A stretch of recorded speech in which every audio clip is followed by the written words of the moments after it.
अमृतमाना कार्यक्रम प्रत्येक श्रोता बंधु मानू मोर ख्रीष्ट प्रेम नमस्कार जनाए। प्रभु अनुग्रह आशीर्वाद रु अति सुंदर भावरे आम प्रतिदिन प्रभु चरण तले बसुचु, प्रभुंकर वाक्य को ध्यान करुचु, प्रभुंकर रब शुणुचु, जद्वारा आम जीवन को आम परीक्षा करि पारुछु। प्रभु आम सहित कथा होचंती, आम आत्मिक जीवन को वृद्धि करुअछंती। तेणु प्रभु को महानाम को धन्यवाद दबा। आसंतु प्रार्थना करिबा। धन्यवाद आगर एकमात्र पिता धन्यवाद दौचु प्रभु, तुम्हारी महानाम को दया कल, अनुग्रह कल।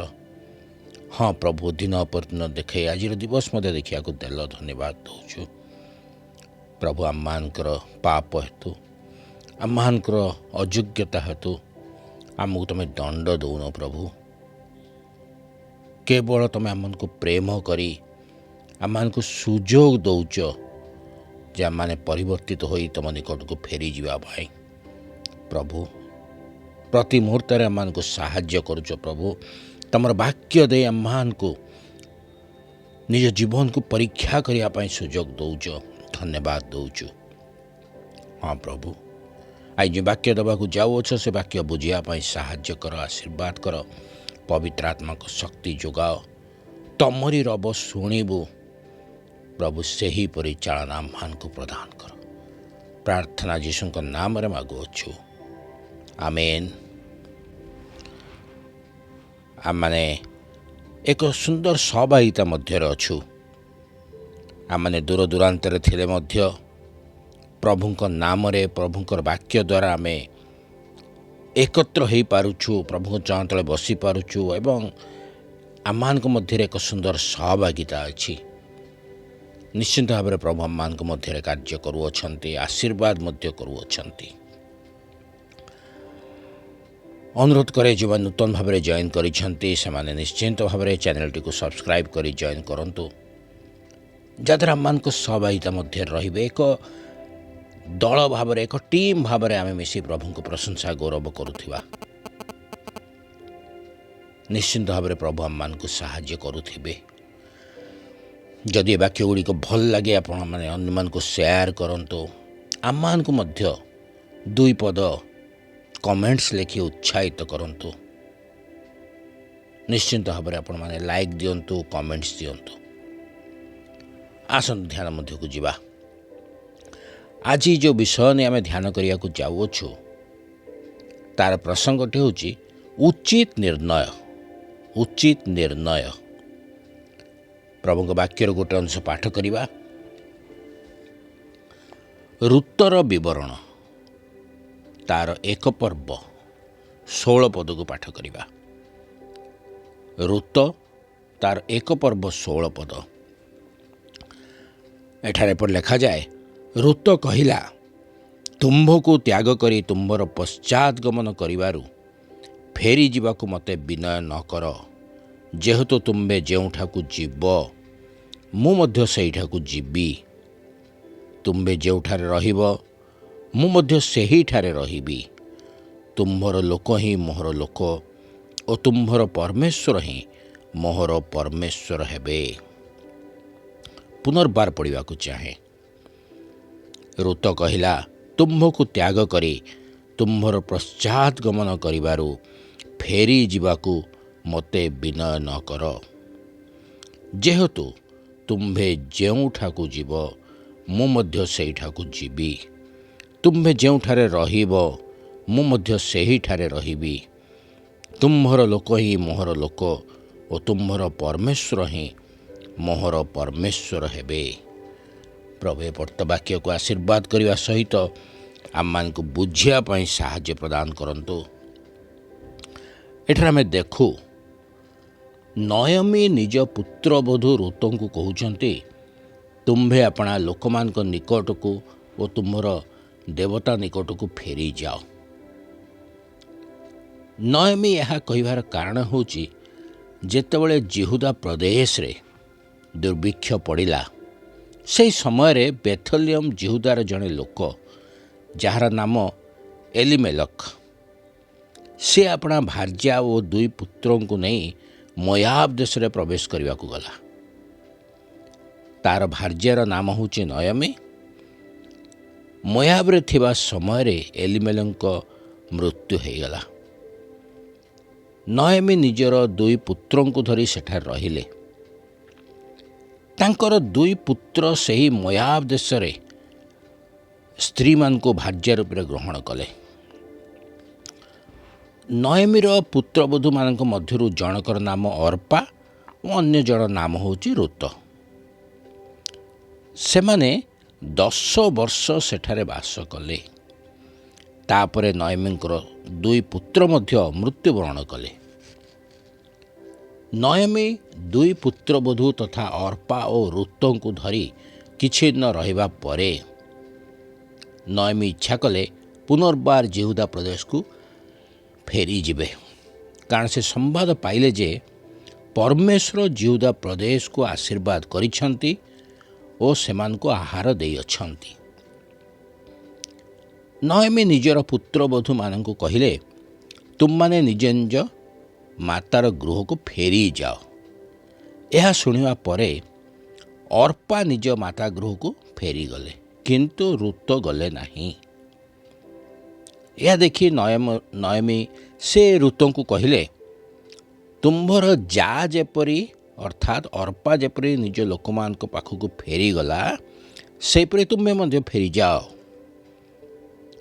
यह शुणी रुत नयमी को कहिले, तुम्भ को त्याग करी तुम्भर पश्चात गमन करिवारु फेरी जीवाकू मते विनय न कर।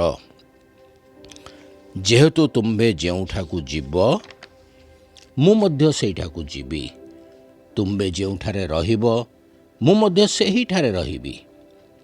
तुम्भर लोक ही मोहर लोक और तुम्भर परमेश्वर ही मोर परमेश्वर हेबे। एठारे देखो रुतंक पाखरे दुईटी चॉइस थिला। से निज लोकमान पाखक फेरी जिबे नचेत नयमी सहित रहिबे। रुत निर्णय नेउछंती से नयमी सहित रहिबे बा निज सासुंक सहित रहिबे।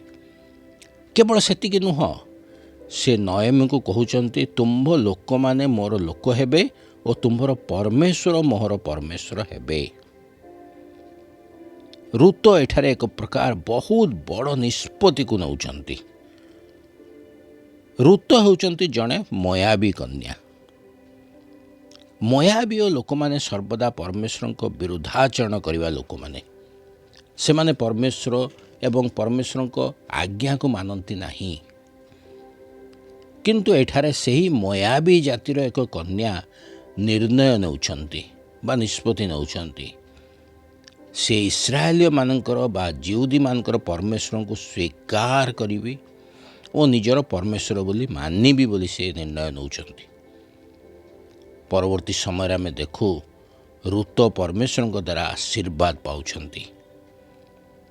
यार मुख्य कारण होची रुत कौन करछंती उचित निर्णय नहीं थिले। उचित निर्णय नहीं थिले। आमान को जीवन रे मध्य एपरी हुए। गोटे उदाहरण स्वरूप कहवाक चाहे, जेतेबेले आमर संतान माने पाठ पढ़ा आरंभ करते, शिक्षा आरंभ करते, सेतेबेले प्राय आमे अनेक समय कही थाओ, पचारि थाओ पिला मान को तमे कौन हबो। किए तो कहे मु बड़ हेले डॉक्टर हेबी, किए कहे बड़ हेले इंजीनियर हेबी, किए कहे मु डिफेन्स को जीवी। एपरी अनेक प्रकार विषय कही थांती। किंतु उचित समय होची जेतेबेले समाने 10th क्लास बा 10म श्रेणी परीक्षा दियंती। आमे से 10म श्रेणी रिजल्ट को देखू, सेतले आमे डिसीजन नौ बा निर्णय करू कौन ना से माने को स्ट्रीम रे पाठ पढ़िबे।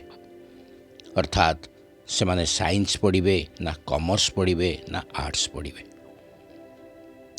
आ तांकर योग्यता अनुसार आमे एक निर्णय नहीं थाओ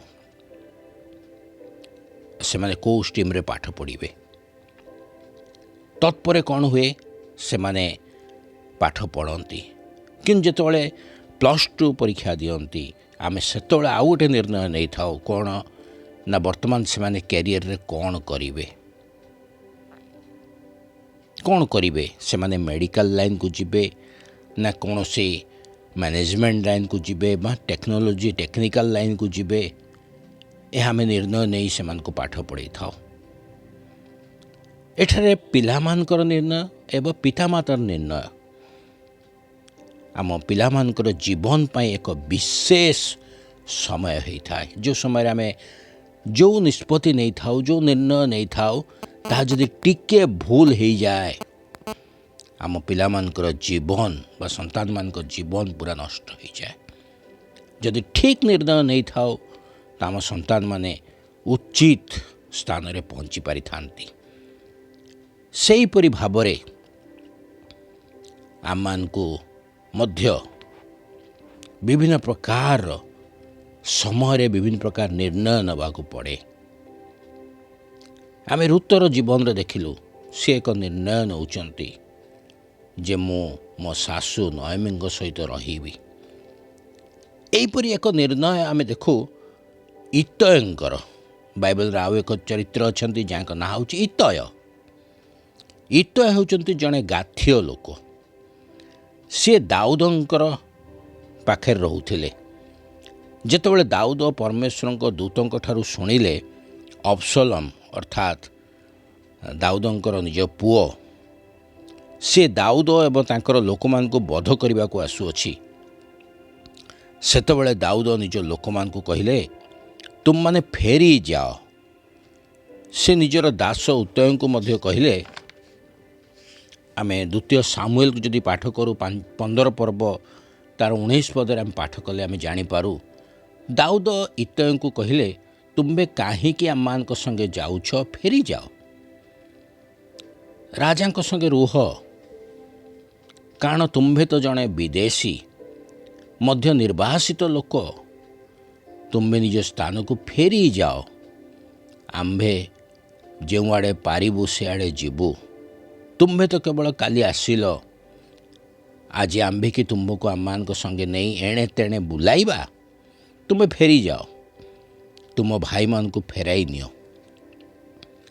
ଏଥିରେ ଇତୟ ଦାଉଦଙ୍କୁ କହିଲା, ସଦାପ୍ରଭୁ ଜୀବିତ ଥିବା ପ୍ରମାଣେ ଓ ମୋର ପ୍ରଭୁ ମହାରାଜ ଜୀବିତ ଥିବା ପ୍ରମାଣେ, ଜୀବନ ପାଇଁ ହେଉ ବା ମରଣ ପାଇଁ ହେଉ, ଅବଶ୍ୟ ମୋର ପ୍ରଭୁ ମହାରାଜ ଯେଉଁଠାରେ ରହିବେ ସେଠାରେ ମଧ୍ୟ ଆପଣଙ୍କ ଦାସ ରହିବ।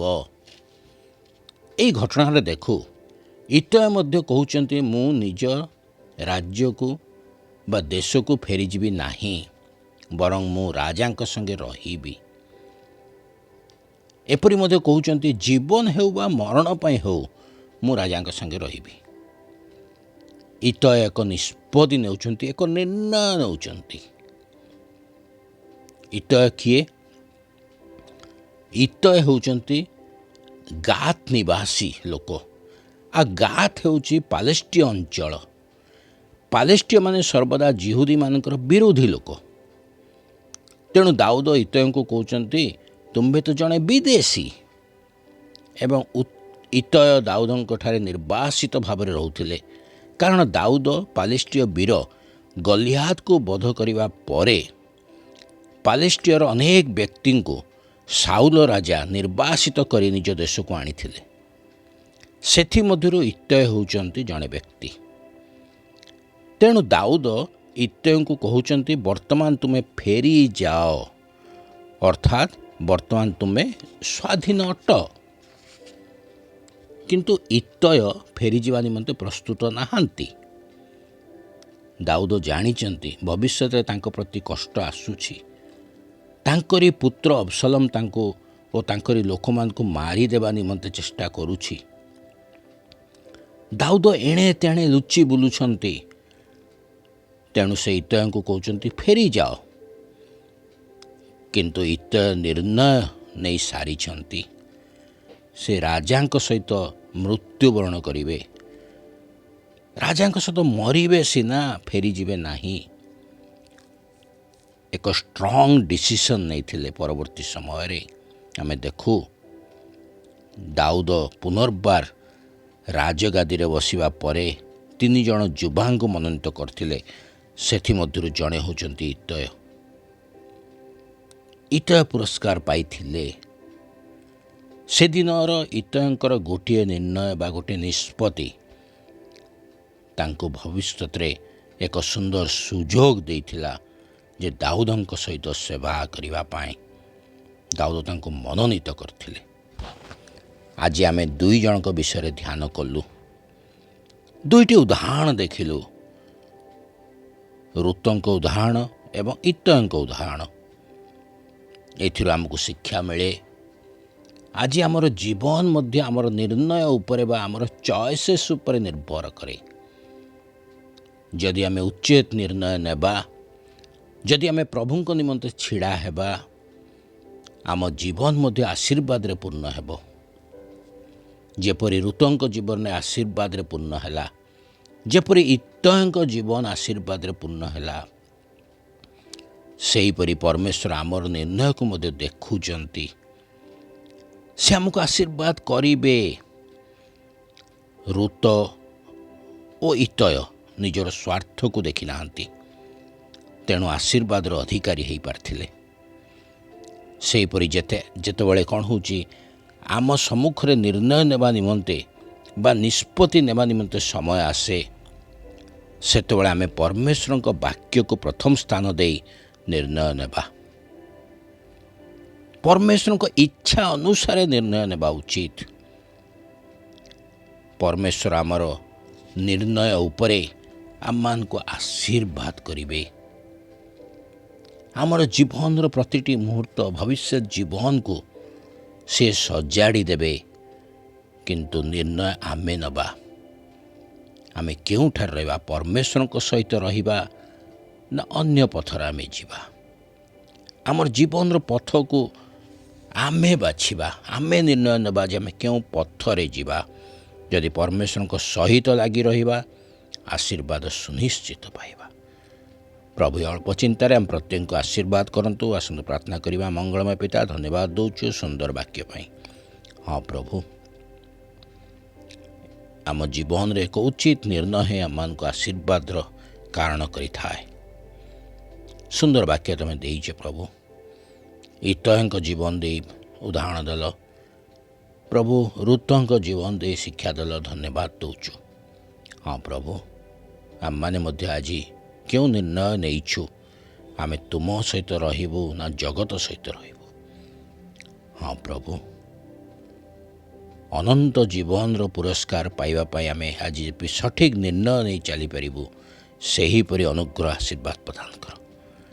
ପ୍ରାର୍ଥନା ଯୀଶୁଙ୍କ ନାମରେ ମାଗୁଅଛୁ, ଆମେନ୍।